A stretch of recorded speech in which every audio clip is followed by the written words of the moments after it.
సాధారణంగా ఈ రోజుల్లో సినిమా హిట్ అవ్వాలంటే హీరో, హీరోయిన్‌లు, డ్యూయెట్ పాటలు, మాస్ ఫైట్‌లు, ఐటెమ్ సాంగ్‌లు ఇవన్నీ ఉంటేనే సినిమా హిట్ అవుతుందో లేదో చెప్పలేం. కానీ ఇవేమీ లేకుండా కేవలం కథా కథనం ఉంటే చాలు హీరో గూడా లేకపోయినా సినిమా హిట్ అవ్వగలదని నిరూపించిన సినిమా 1972లో రిలీజ్ అయిన 'పాపం పసివాడు'. South African movie 'last in the desert' మూవీని గొల్లపూడి మారుతీరావు గారు తెలుగు నేటివిటీకి తగ్గట్టుగా కథను సిద్ధం చేయగా, మోసగాళ్ళకు మోసగాడు తీసిన నిర్మాత అట్లూరి పూర్ణచంద్రరావు గారు ఈ మూవీని 'పాపం పసివాడు'గా నిర్మించారు.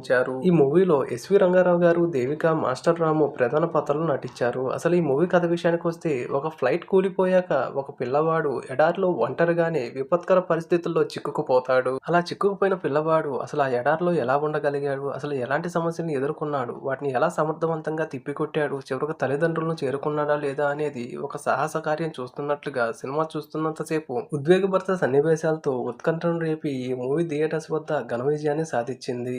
అయితే ఈ సినిమా ఎక్కువ భాగం తార్ ఎడారిలోనే షూటింగ్ చేశారు. ఇక అడవికి సంబంధించిన సన్నివేశాలు మధుమలై ఫారెస్ట్‌లో కంప్లీట్ చేశారు. ఇక ఈ సినిమా షూటింగ్ సమయంలో యుద్ధ భయం కూడా నెలకొని ఉంది. ఇక దానివల్ల ఎడారి ప్రాంతంలో మూవీ షూటింగ్‌కి రక్షణ శాఖ పర్మిషన్ ఇవ్వకపోగా చాలా సిఫార్సుల మీద 12 మంది భద్రతా అధికారులను ఇప్పించి 27 రోజుల పాటు ఎడారిలో షూటింగ్ షెడ్యూల్ కంప్లీట్ చేశారట. ఇక మూవీ టీమ్ మెంబర్స్ మొత్తం 35 మంది ఉన్నా కూడా ఎడారిలో నటించిన నటుడు మాత్రం ఒక్కడే. అతడే చైల్డ్ ఆర్టిస్ట్ రాము. ఇక ఇతనితో పాటు ఒక కుక్క పిల్ల కూడా ఎడారిలో చాలా కష్టపడింది. దాని పేరు టామీ అట.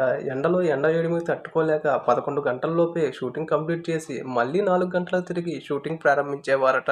ఇక ఎన్నో వ్యయ ప్రయాసాలకు వచ్చి ఈ మూవీ షూటింగ్ కంప్లీట్ చేయగా ఈ మూవీ థియేటర్స్‌లో మంచి ఘన విజయాన్ని సాధించింది. ఇక ఈ మూవీని తమిళంలో కూడా రిలీజ్ చేయగా అక్కడ కూడా సూపర్ హిట్‌గా నిలిచింది.